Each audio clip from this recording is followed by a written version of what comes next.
Sebab orang Malaysia memang serang dengan I.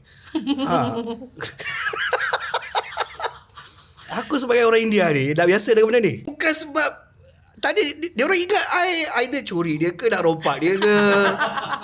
So tapi kadang-kadang I tak nak rompak dia orang sebab maybe later lah kan. Maybe later.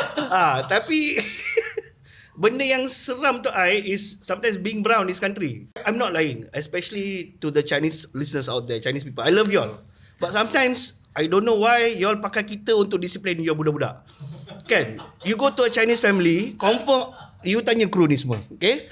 Confirm punya mak bapak cakap kau tak makan, apa nenek will come catch you. I'm like, sebab you ingat you terrorist. so that's a scary thing lah, being brown in this country. Jangan macam tu ya guys. Jangan pukul rata macam tu. Okay, sebenarnya sekarang pun tak kisahlah what colour you are, memang dah seram dah sebenarnya. Kita punya country is 6